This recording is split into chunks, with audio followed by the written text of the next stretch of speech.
The argument that's made more often by scoffers than anybody, why does God need people to worship him? Isn't he not an egotistical being? What are your thoughts as an apologist? How would you answer that? Um, I keep talking first. Brandon, do you want to go?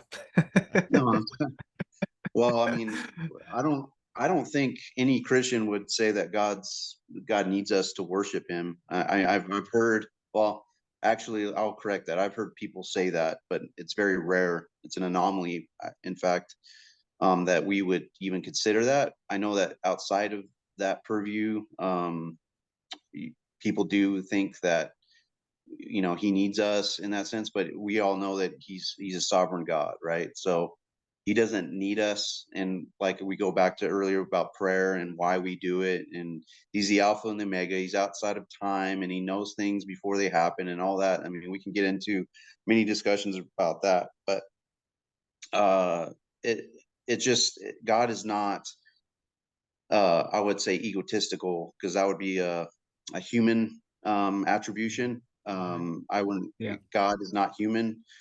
And if we could understand why he does certain things, then we would be God, right? So the his authority and all that, the reasons that he has for us to worship him is not based on his need for it. It's based on our need for it.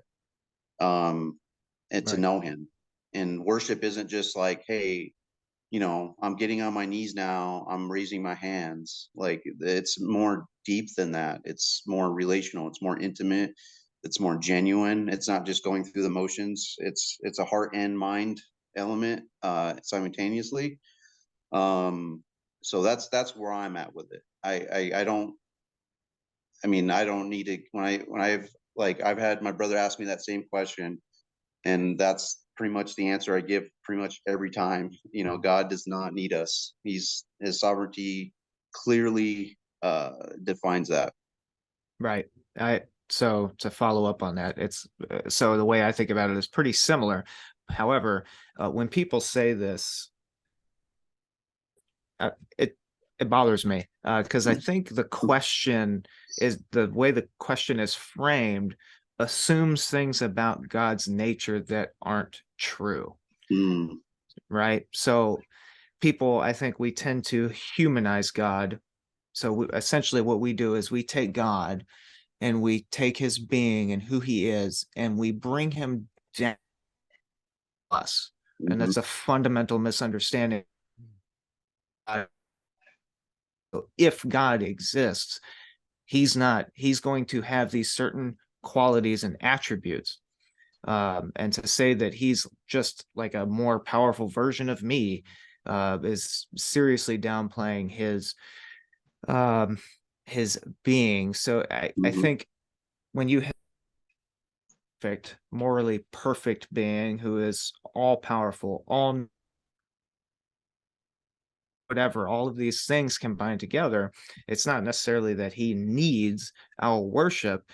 Worship is the thing that we give because we realize how awesome he is. So the way I look at it is um, worship is our human being, is our natural response to who God is. It's much the same as absolutely. when I throw a ball, the natural effect of the ball is to fly through the air, Mm. Hmm.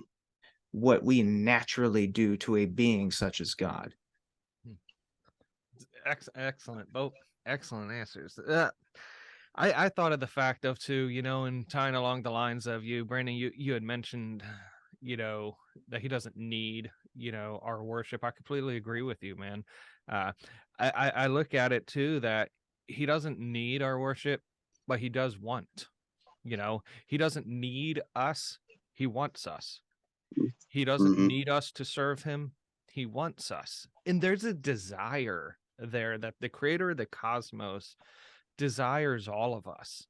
And that's just amazing to me. The other thing I was thinking of is would y'all not agree that worship is intrinsic to human nature? That everybody, regardless of where you live, you can be in the remotest tribe in Africa or Asia, you're worshiping something. And so Mhm. I think this idea of worship, whether it's here in America, it's pride and prestige and affluence, tribes, it's worshiping creatures and land, whatever. There's an intrinsic desire for us to worship. So I don't think it's God needs us to worship him. I think it's that we need to worship something, in that we're just Right. misdirecting all of our worship to wrong places. And Mhm. so when we think of the aspect of worship, I've looked at the word before to see what it means. And from what I remember, the suffix ship means worth. And then you have worship, worthy, worth. And it's Mm. whatever we put our worth in, what is worthy to us. And so, like you were saying, Ken, that God is worthy of our worship simply because, number one, he created the cosmos. Number two, he sent his son to die on the cross for us. And by simple faith, we can receive the gift of eternal life. And so, like I tell people, and it's hard for me to reconcile, if all I had was Jesus, would I be happy?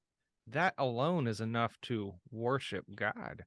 And so I agree with you, Ken, that a lot of times these questions and arguments are framed with presuppositions already built in, Mhm. and they have ulterior agendas built into it. And so, Yeah. yeah, I love the question and the answers there. So